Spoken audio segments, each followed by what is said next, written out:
بسم اللہ الرحمن الرحیم لبیک لبیک لبیک یا رسول اللہ صلی اللہ علیہ وسلم تاجدار ختم نبوت زندہ باد زندہ باد زندہ باد۔ محمد شفیق امینی رکن شورا تحریک لبیک یا رسول اللہ پاکستان و سربراہ مذاکراتی کمیٹی تحریک لبیک یا رسول اللہ پاکستان مخاطب ہوں۔ ناظرین کرام، اس وقت پوری حکومت اپنے وسائل کو بروئے کار لاتے ہوئے تحریک کے خلاف پروپیگنڈا کرنے میں مصروف عمل ہے اور ہر آواز کو دبانے کی کوشش کی ہے اور ظلم بالائے ظلم کر رہے ہیں، جس کا تماشا پوری قوم دیکھ رہی ہے۔ وفاقی وزراء جس میں شیخ رشید و نور الحق قادری شامل تھے، انہوں نے ایک پریس کانفرنس میں جو کہ صرف جھوٹ اور الزامات لگائیں، ساری کی ساری پریس کانفرنس ہے وہ جھوٹ کا پلندہ ہے، اور یوں محسوس ہوتا ہے کہ ان کو بہت بڑا ٹاسک دیا گیا ہے کہ کسی بھی صورت آپ اس عظیم تحریک کو جو خالصتاً پاکستان میں نظام مصطفیٰ صلی اللہ علیہ وآلہ وسلم کے لیے میدان میں تھی، اس کو بدنام کرنا ہے، چاہے اس کے لیے آپ کو جس حد سے بھی جانا آگے گزر جانا پڑے۔ یوں محسوس ہوتا ہے جیسے یہ لوگ محب وطن ہیں اور ہم اس وطن کے دشمن ہیں۔ یوں محسوس ہوتا ہے جیسے یہ لوگ عوام کے انتہائی عوام کے ساتھ مخلص ہے اور عوام کے دکھ درد میں شریک ہے، اور ہم جو ہے وہ عوام کے دشمن ہیں۔ ناظرین کرام، بات یہ ہے کہ ہمارے ساتھ ایک معاہدہ ہوا جس کو معاہدہ فیض آباد کا نام دیا گیا۔ اس معاہدہ فیض آباد میں ہمارے ساتھ انہی لوگوں نے اور ان کی جو ادارے ہیں ہمارے، اس کی سربراہان بیٹھے تھے، اور انہوں نے ہمارے ساتھ ایک معاہدہ طے ہوا جس میں اسی وقت بریگیڈیئر ریٹائر اعجاز شاہ تھے کہ فرانس کی سفیر کی ملک بدری کے حوالے سے ہم آپ سے 3 مہینے کا ٹائم لیتے ہیں۔ ہم نے 3 مہینے کا مکمل طور پہ ٹائم دے دیا۔ اس کے بعد جب 3 مہینے تقریباً وہ مکمل ہونے کو تھے تو ہمارے امیر محترم نے ان کو وہ وعدہ یاد دلایا بابا جی کے چیلم پر۔ تب انہوں نے دوبارہ سے ہمارے ساتھ رابطہ کیا۔ پہلے تو کہا کہ ہم اس معاہدے پر شرمندہ ہیں، آپ پیچھے چلے جائیں، اور پیچھے ہٹنے کی صورت میں ہم آپ کو اتنے آفر دے رہے ہیں جن میں پیسے بھی تھے، جن میں سینٹ بھی تھا، جس میں آئندہ کے لیے ہمارے ساتھ اتحاد کی باتیں بھی ہو رہی تھی۔ لیکن ہم نے کہا کہ نہیں، ہمارا تو ان چیزوں سے کوئی واسطہ ہی نہیں ہے، ہم وہ ہمارا مقصد ہی نہیں ہے، جو مقصد ہے اس پر بات کرے جو آپ لوگوں نے وعدہ کیا ہے۔ پھر کہا کہ چلو ہمیں 2 مہینے اور دے دیں، جس میں خود وفاقی وزیر نور الحق قادری، شیخ رشید، راجہ بشارت اور ایجنسیوں کے ہمارے اداروں کے سربراہان موجود تھے۔ تب ہم نے ان پر اعتماد کر کے ان کو ٹائم مزید دے دیا۔ اب جب ٹائم یہ بھی مکمل ہونے والا تھا اور انہوں نے کچھ نہیں کیا، تو ہمارے سامنے ایک عام قرارداد کی متن پیش کر کے کہا، جو کہ ایک مذمتی قرارداد تھا، کہ آپ اس پر عمل کریں تو ٹھیک ہے، اور یہ ہم پیش کر دیتے ہیں۔ ہم نے کہا ہم سے جو معاہدہ ہوا ہے معاہدے کی بات کریں، اس میں تو معاہدے کی کوئی بات ہی نہیں ہے۔ یہ تو 5 مہینے پہلے بھی آپ مان رہے تھے کہ نہیں، آپ سفیر کی بات چھوڑ دو، ہم جو ہے نا ایک مذمتی قرارداد لے آتے ہیں۔ بہرحال وہ تو اپنی جگہ ایک داستان ہے کہ میں 2-3 کلپ پہلے بھی وہ مکمل طور پہ بیان کر چکا ہوں۔ اب جو شیخ رشید نے اس پریس کانفرنس میں بات کی ہے کہ یہ کسی بھی صورت میں فیض آباد آنے پر بضد تھے، 3 مرتبہ آ چکے تھے اور 4تھی مرتبہ یہ آنے پر بضد تھے، لعنت اللہ علی الکاذبین۔ یہ شخص کتنا بڑا جھوٹا ہے اور کس ڈٹائی سے یہ جھوٹ بول رہے ہیں۔ یہ اندر جب میرے ساتھ ان کی مذاکرات ہو رہے تھے تو یہ چیخ رہا تھا اور چیخ چیخ کر کہہ رہا تھا کہ میں جو ہے اگر کسی چیز پر دستخط کر دوں تو پھر میں اپنی وزارت بھی اس کے لیے قربان کر سکتا ہوں، اور میں ختم نبوت کا بہت بڑا سپاہی ہوں، میں نے بہت بڑی جیل کاٹی ہے۔ ہم نے کہا اللہ کریم اس کا آپ کو اجر دے، آپ یہ کام بھی کریں تو انشاءاللہ تعالیٰ آپ ہمارے سروں کے تاج ہے۔ تو انہوں نے کہا نہیں، ایک وزارت تو کیا، میں پوری وزارت کو ٹکرا سکتا ہوں، لیکن اس پر کوئی کمپرومائز نہیں ہے، جب میں سائن کروں گا تو پھر میں اس کے پاس رکھوں گا۔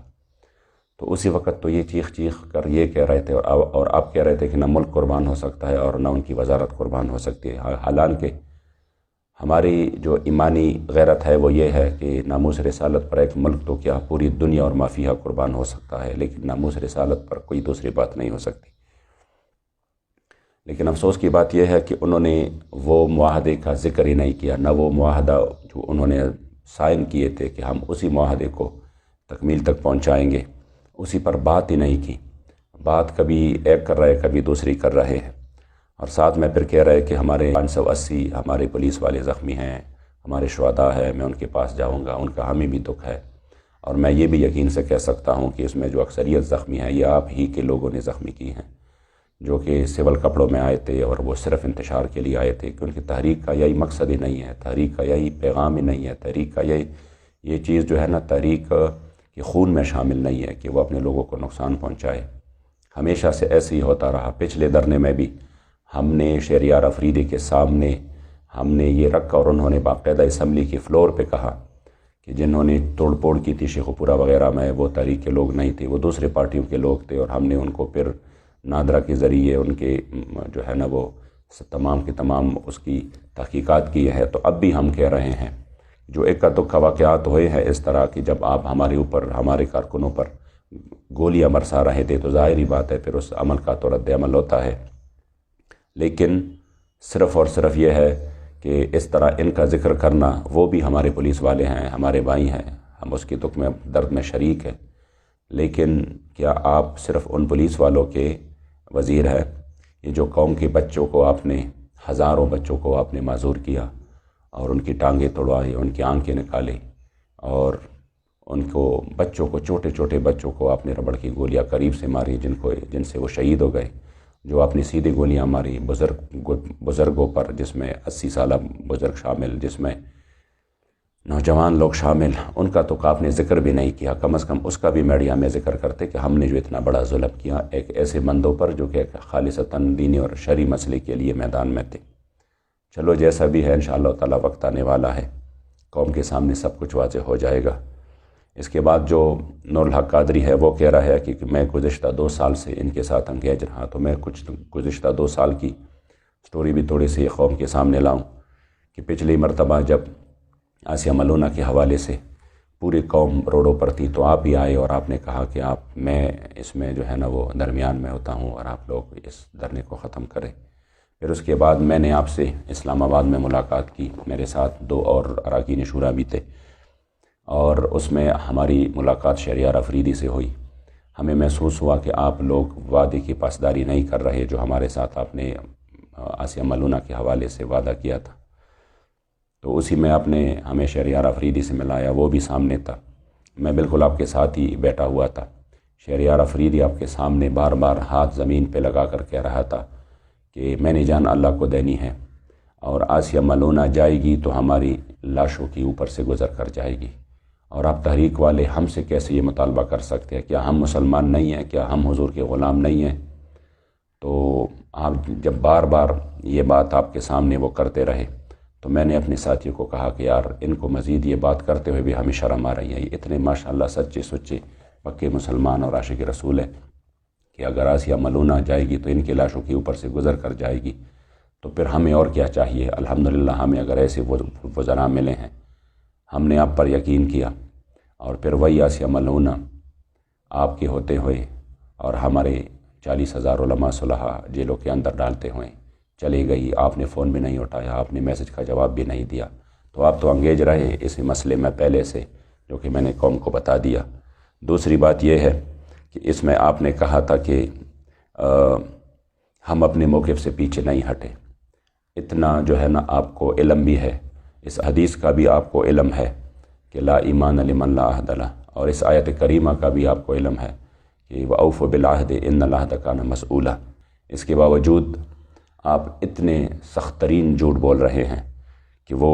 ہم اپنے موقف سے پیچھے نہیں ہٹے۔ آپ کا موقف تو آپ کے جو ہے نا ہمارے ساتھ ریٹن پہ موجود ہے، جس پہ آپ کے دستخط ہے، وہ آپ کا موقف ہے۔ اس موقف سے آپ کیوں نہیں پیچھے ہٹے؟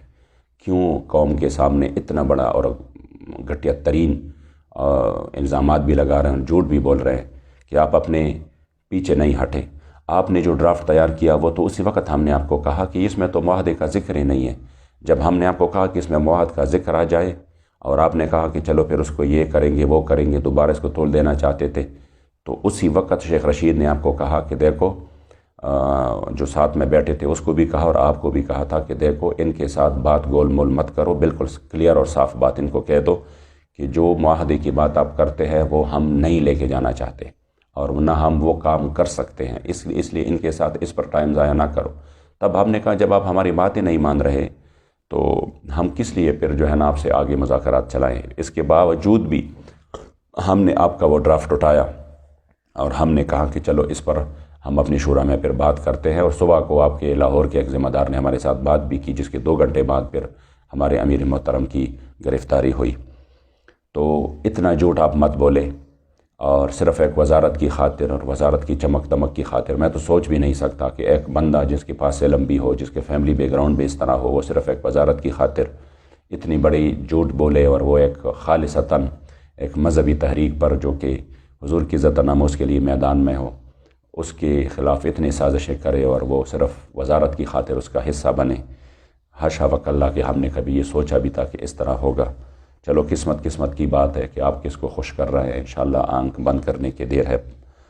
پتہ چل جائے گا دنیا میں بھی اور آخرت میں بھی انشاءاللہ۔ آپ نے اس کے بعد کہا ہے کہ گرفتاری پر